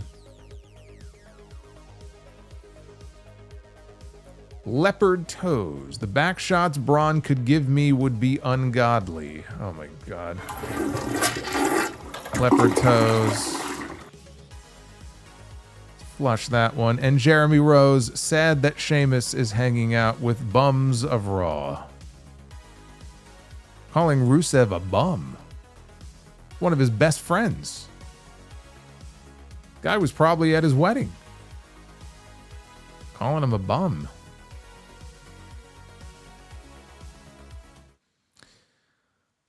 Well, we are currently sitting at 431 likes. So you get one round to be the booker. We got to make it count. That's what we got to do. So it is time. Let's do it. Ladies and gentlemen, it is now time to be the booker. We got to make it count because it is indeed time to be the booker. Oh, yes. You know who likes tag team wrestling, even if Triple H doesn't love it? This guy right here. So that's why we always start with tag teams. Here and Be the Booker. That's what we're going to do. Let's see what tag team match we could come up with. Hey, look at this. We got the Hollywood Blondes. It's so weird. Never will not be weird to look at Austin with hair. It's just wrong. It's just wrong. Austin and Brian Pillman, the Hollywood Blondes.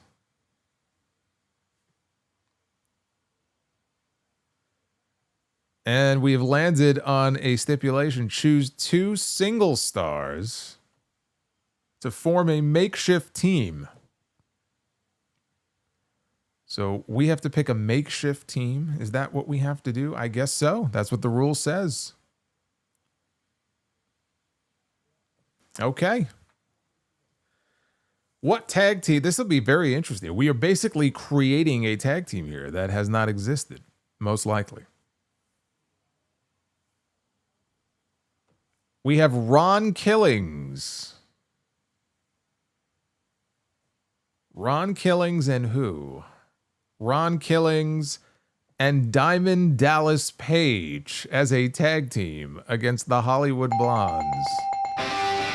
I will give them the yes, it is a can they coexist team. You know what? I think DDP and Ron Killings would probably make a pretty good tag team.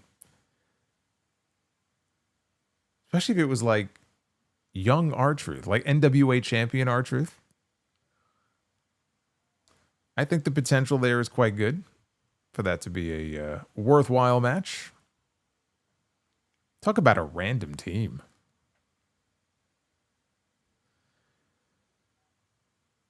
All right, well, Triple H might not, but maybe we could book Io Sky. I know she's in there. Let's see, women's time. No, not Io Sky.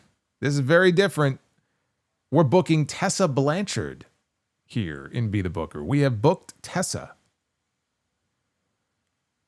I know that'll stir some emotion here. Let's see who she's getting in the ring with. It's going to be Tessa Blanchard against Britt Baker. Two figures in women's wrestling that I would say have been controversial at different times. Britt Baker and Tessa Blanchard. It's a first time ever match. Never done before. It's a Be the Booker exclusive. Now our main event.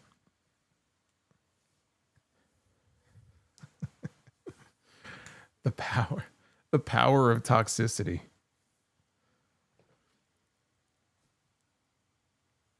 Devil's choice.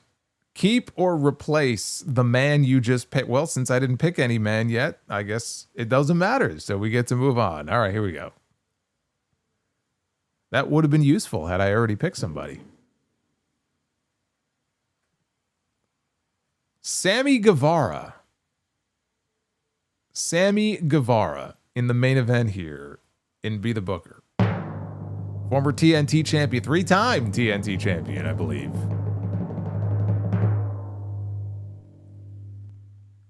Uh-oh. Breaking news. We got some breaking news, everybody. Alert the authorities. Nails has escaped prison. He is armed. He is dangerous.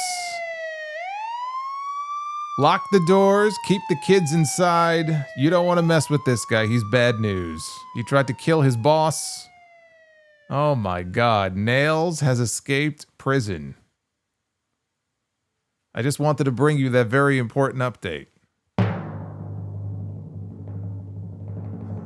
Vince is sweating as we speak. We got breaking news now here in Be the Booker. Sammy Guevara will take on The Rock.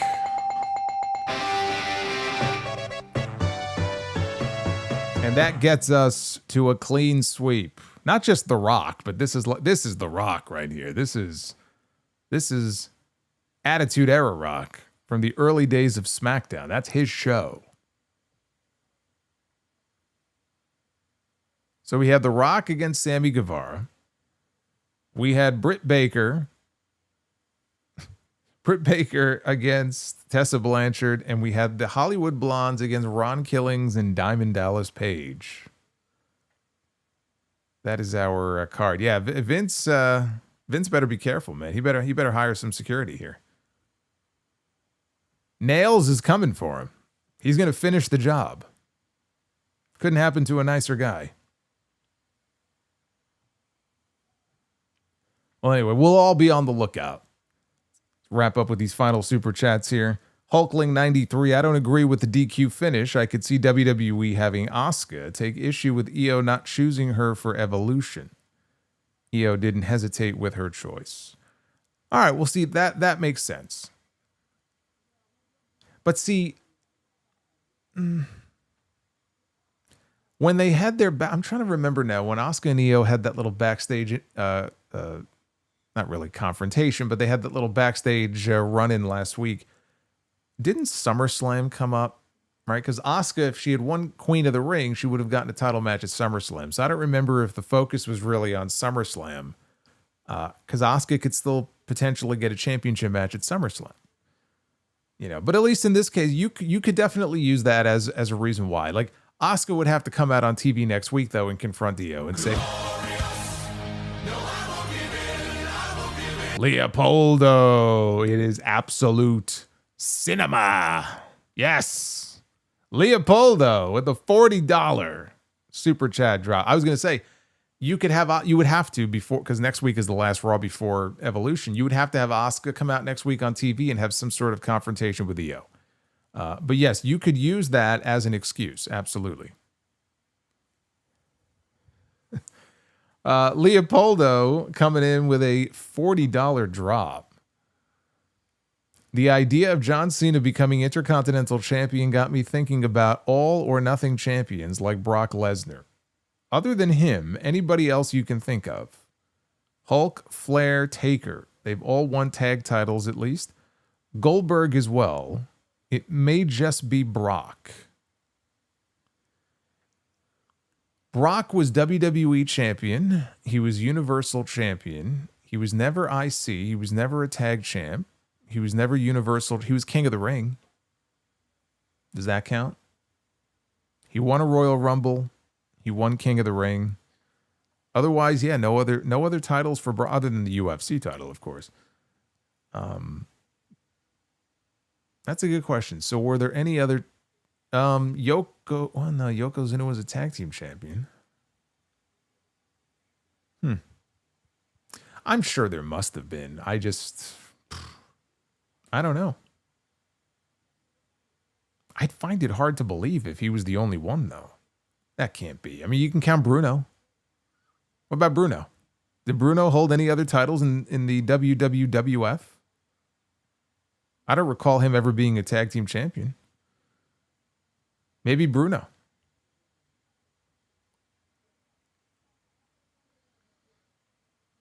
Ric Flair, no. Ric Flair was a tag team champion in 2006 with Roddy Piper. Actually, that's what saved Piper's life. It was around that time, I think. He had his blood checked. He found out that he had, was it lymphoma? That tag team title run saved his life. Bob Backlund. I think Bob Backlund was a tag champion as well. Duff's Vids. What planet isn't single? Saturn. It already got a ring on it. Oh, God. Angel Alaga, 7 months of membership. So happy SmackDown will be 2 hours again. 3 hours is way too long. Especially for that show. Hasn't been very exciting for most of the last several months, has it? And Paul Carpenter, Savage versus Rude happened in Memphis. Just checked. I wouldn't be surprised if it did happen on some house shows, but maybe Memphis was it.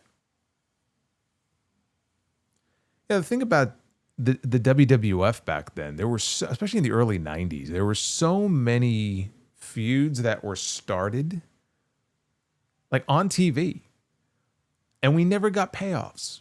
Or like a pay-per-view match, or even doing a big match like on Superstars. Like, there were a lot of feuds like that. Actually, Nails and The Undertaker is one example, but he something happened and he was no longer in the company, so that's why that didn't happen. But yeah, like Undertaker and Berserker. Berserker, he tried to murder him with a sword once, and I can't remember them ever having any kind of a big match together other than probably house shows. But there were a lot of examples of that. You know, and like back then there weren't as many pay-per-views. You had like 3 of them the whole year, maybe 4, but because they'll show stuff on the Vault, or they'll have like old episodes of Superstars, and I see some of this stuff and I'm like, yeah, they really built this thing up, but there was never any payoff to it. Yeah, but back then, it was the house show business was so important back then. That's why they were running an A crew, a B crew, a C crew, sometimes a D crew, all on the same night, fanned out all over the country. Like, in many ways, you still lived and died at the gate.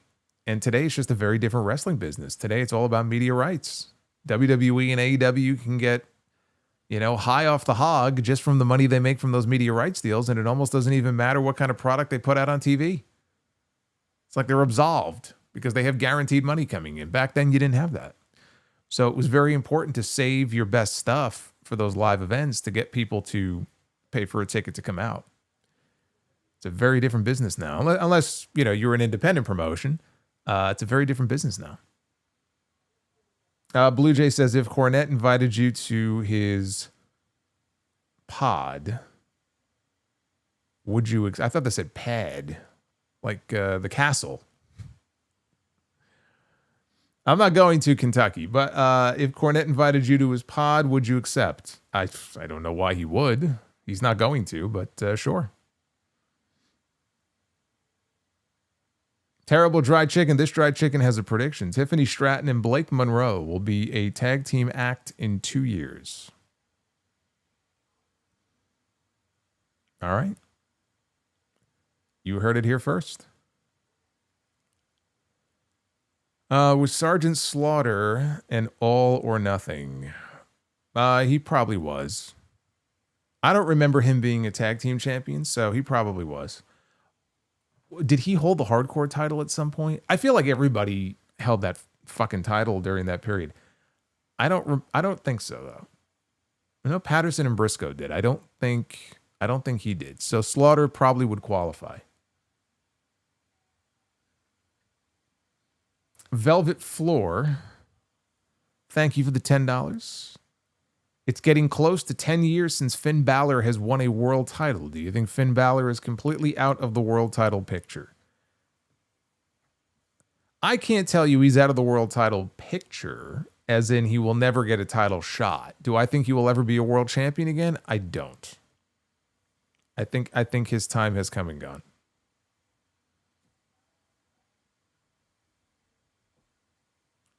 And the Oracle. Not the Visionary. We have the Oracle with the $1.99. Do you know if wrestlers listen to your podcast? Yes. I know of several. I'm not going to tell you who they are. But do I know that some listen and pay attention to certain things? Yes. Yes. Some have reached out. Some have reached out, and we've had some very spicy discussions because they occasionally hear things that they don't like, but that's okay. And we can talk it out.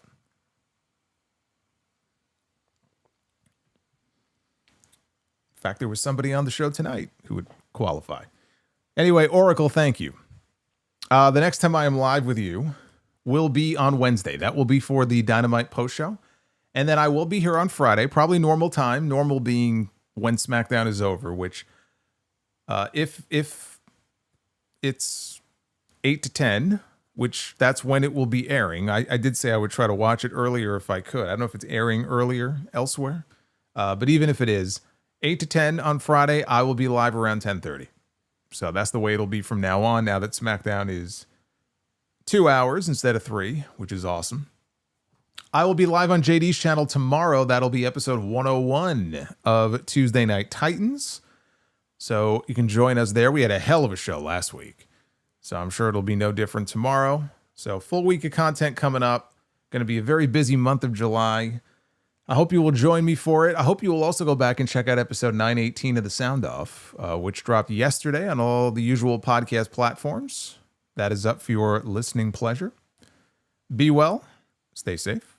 I will see you back here right on this channel, this very channel, on Wednesday for the AEW Dynamite post show as we inch closer to All in Texas. This Wednesday is Dynamite 300. we've got Kazuchika Okada against Kota Ibushi. And I'm sure the return of Kenny Omega on that show as well. So it should be a good time. I'll see you guys there. Take care.